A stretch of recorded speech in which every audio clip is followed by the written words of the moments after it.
I asked drivers all around the US to send me their craziest New Year's Eve stories, their shortest trips, their longest trips, their biggest tips.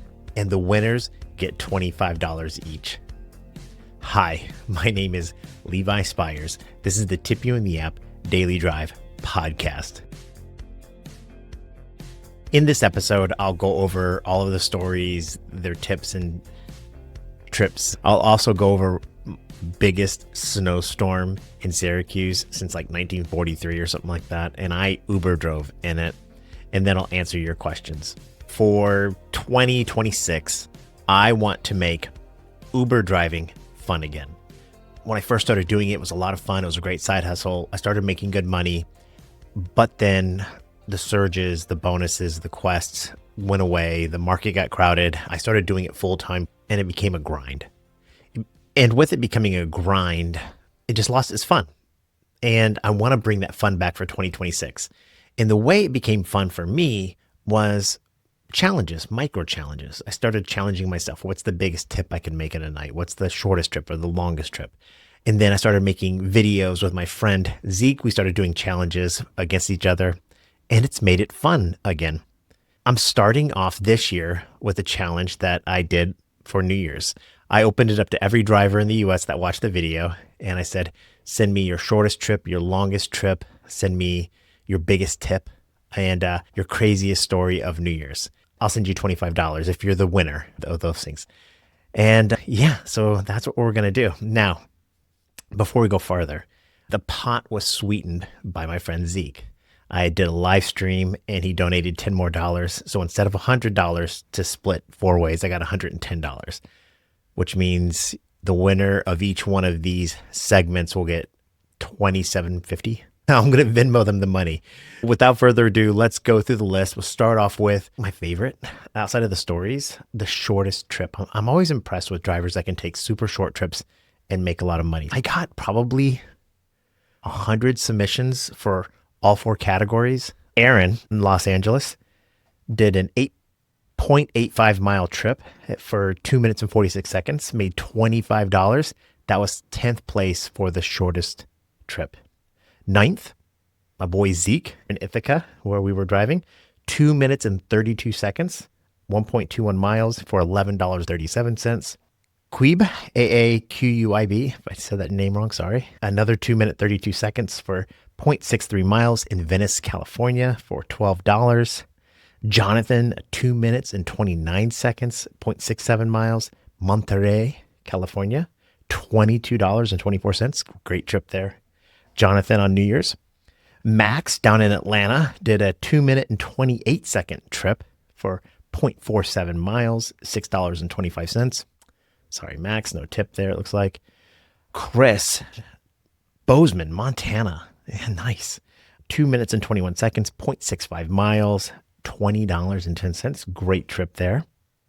Asher in Orlando, 2 minutes and 3 seconds for 0.6 miles. Looks like a minimum fare, $3.22.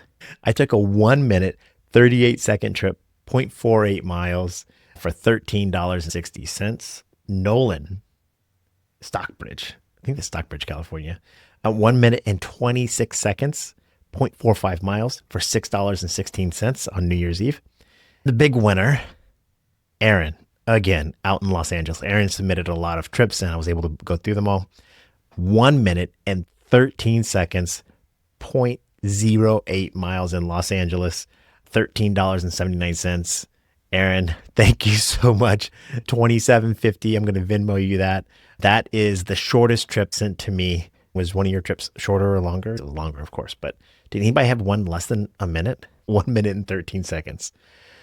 I'm going to go to the longest trip now. The longest trip. I didn't get too many submissions, but it doesn't matter. None of you were as long as this one person, but I'll go through some of the submissions I got. My longest trip was 18 minutes and 32 seconds, 12.45 miles. The last trip of the night on my way home, made $31. Daniel on the Big Island, Hawaii. There you go. He had a 1 hour and 11 minute trip for $90. That was a lift. That was crazy. Good job. Crystal in Houston, 1 hour and 27 minutes for $69, a 24-mile trip. But here's the crazy one. None of you were even close to this. On New Year's Eve, David down in Orlando with a 145-mile trip, 2 hours and 41 minutes for $91. So I'm going to Venmo you, David. Congratulations, the big winner on the longest trip. The biggest tip. I didn't get many submissions to this. I think what it is that a lot of people just thought they weren't going to win, so they didn't submit. I got a lot of $20 ones. So I'm not going to read out all the $20 ones. So just assume like there's like 20 something $20 tips. Those are the big tips. In fact, that was my biggest tip of the night, $20. Zeke, my boy Zeke, his biggest tip was $10. But he got back-to-back $10 ones. I got one from Andrew, $20, Mahfouz, $20, Daniel, $20, Pedro, John, $20, Dallas, Parsippany, Kona, Hawaii. Biggest tip of New Year's Eve submitted to me, Chip in Syracuse, $25 tip, 14-minute trip, 8.43 miles for $39 totals. Way to go, Chip, a local guy. I like it. All right. Mark, Rochester, New Hampshire for $27.51 or $27.51 tip, a $62 total fare, 39-minute trip. Way to go, Mark. Aaron is going to win 2 prizes out in Los Angeles, a $30.07 tip for an 11-minute trip, 1.54 miles, $42 total fare. Aaron won twice, the shortest trip and the biggest tip. If you just submit, you'll be able to play. I don't have many subscribers. Most people never submit. It's just for fun. The thing I like most were the stories. And of course, I got a couple of stories of like somebody threw up in my car, somebody submitted a story, and I won't go through the stories that were all submitted because you have to read them all.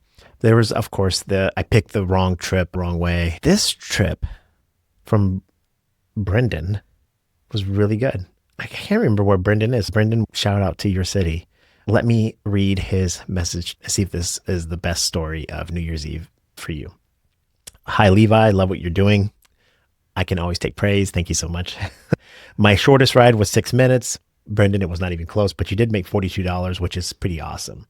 New Year's Eve was a lot of fun. I went to a tourist area and the tourists were making it rain with tips. That sounds awesome. I normally drive working class or college kids, so I was surprised by the generosity of tourists. Tourists are a great way to earn tips. If you're a professional driver with a clean car and you know a lot about your city, if you can find ways to pick up tourists at hotels or airports, there's money in it for you. He said, on his last ride of 2025, I drove a really nice family from Venezuela, which is crazy because of the news, right? Who came to America and started a roofing company in Naples, Florida. The gentleman tipped me $100 in cash, which was the largest tip I received for the year, and it was fitting that it was my last trip of the year. And I don't know, it just stuck with me. The reason why that story sticks with me, and congratulations, Brendan, I'll send you $25 for $27.50 for also winning a $100 tip. That was pretty good.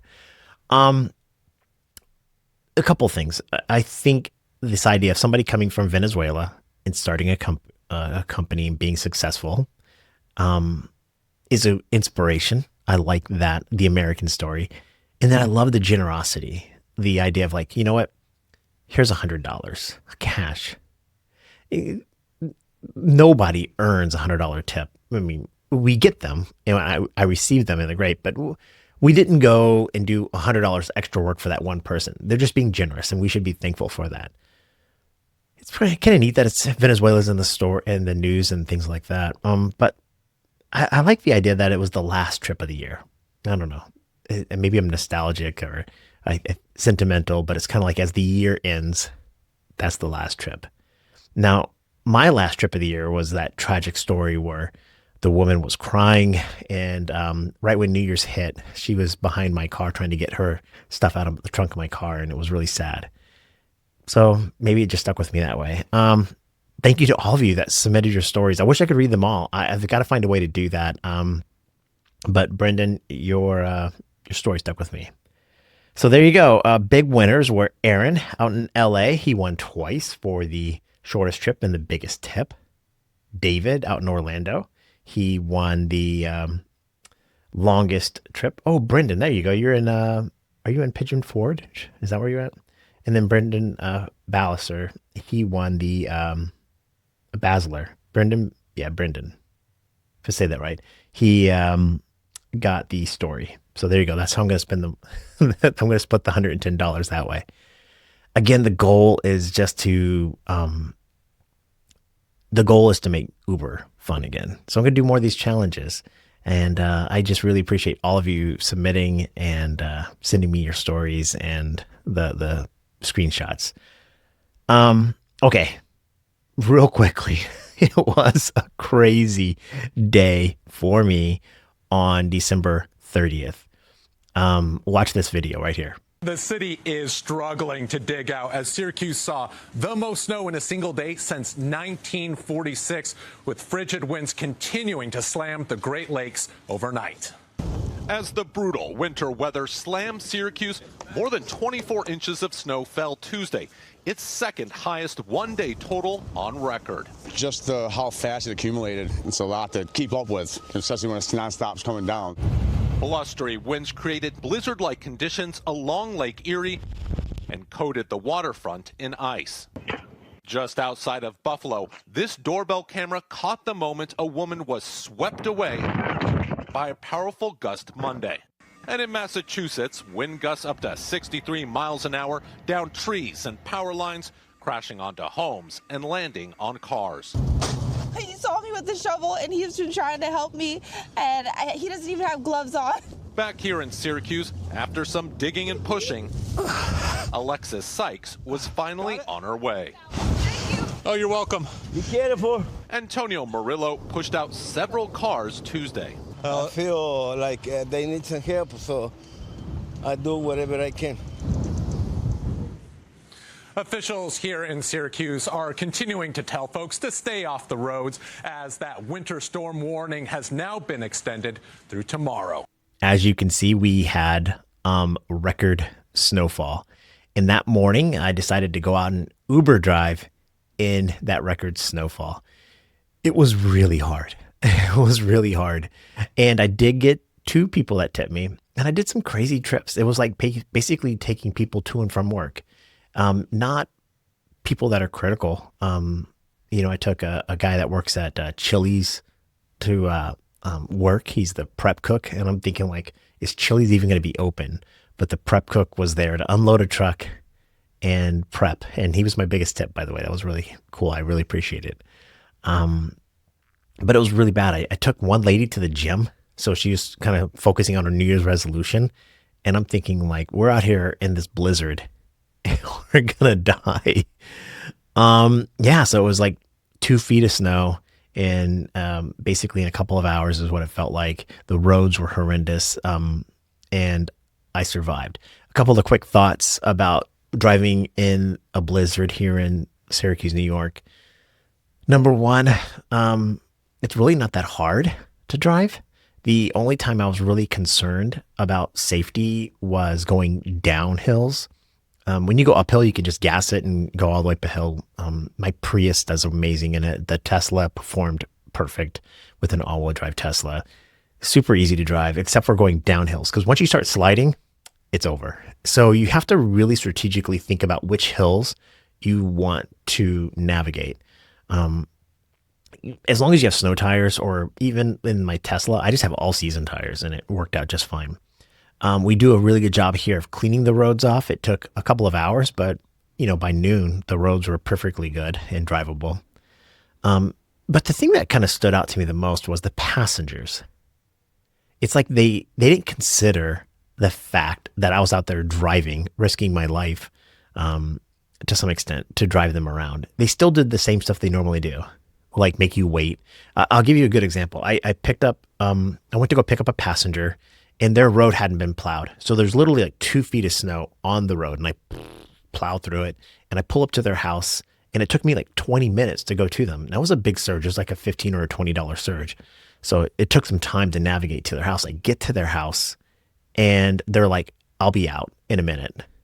And it's like, I just took 20 minutes to get to your house, and you're not ready.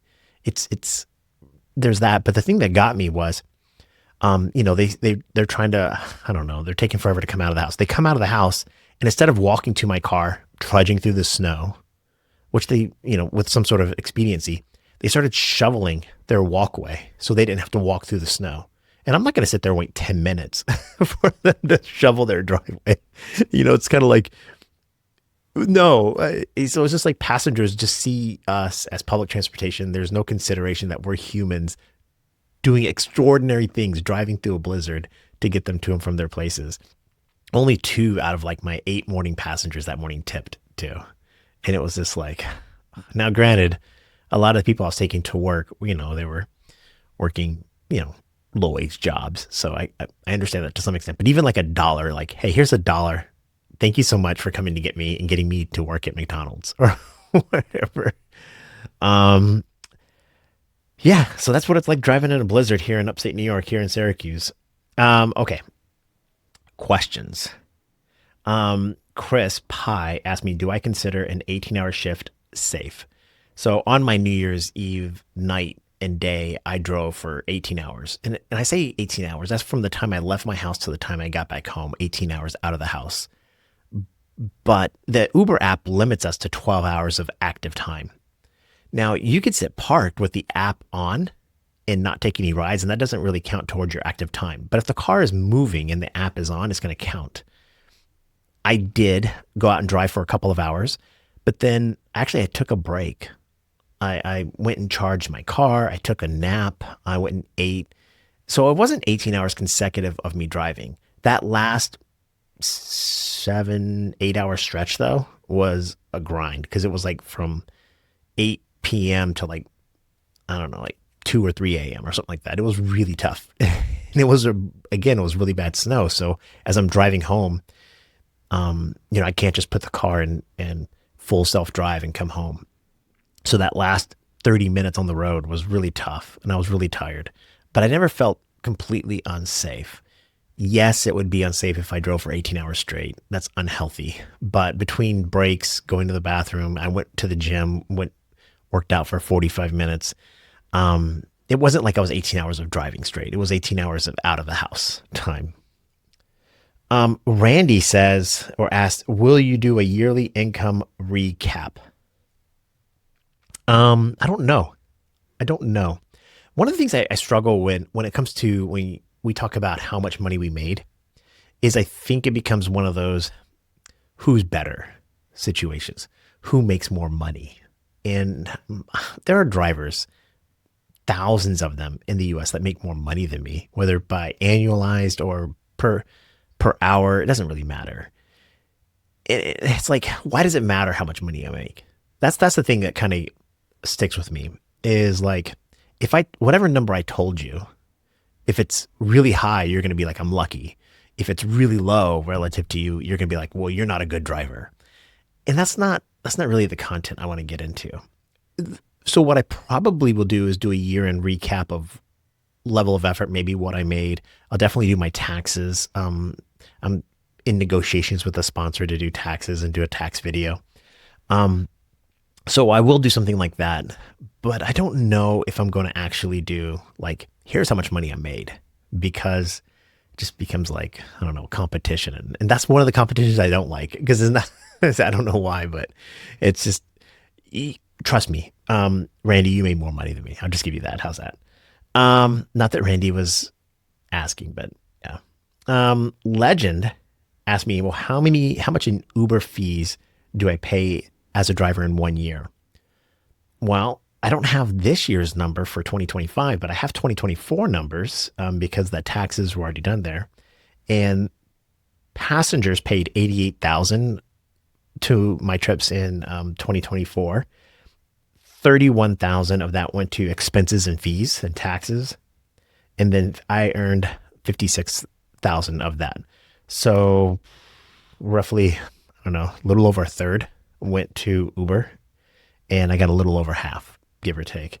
And those fees, most of it was the Uber service fee, which mainly includes commercial insurance, but there was a booking fee, whatever that is, split fare fee, whatever that is, airport taxes, sales tax, event surcharges, instant pay charges, tolls. So that's where all of my money and expenses went in 2024. For drivers for 2026, I want to make Uber fun again, make DoorDash gig work fun again, at least for me. So look for some more of these challenges coming down. If you want to weigh in on what challenges we should do next, join Thrive. It's the subscription here on the YouTube channel. It's $3 a month, and it just helps fund the channel. I make exclusive videos, and I did make an exclusive video for Thrivers showing them how I request a tip at the end of a ride. And also I asked them, what should the next challenge be? So if you want to do that, join there. If you don't want to pay, you're like, hey, I don't want to pay, join the Facebook group. It's the Tip You in the App Facebook group. It's for drivers only. It's a good group, and it's well policed. It's definitely not a lot of spam there. Thank you to Red Tiger and LaceFit for the mats and the dash cameras, and being a sponsor of the channel. I really appreciate it. Let's make 2026 fun. Hey, I hope you're safe. I hope you're healthy. I hope you enjoy the ride. Make as much money as you can. And I want you to know, drivers, that I am cheering for you. Be well. Bye.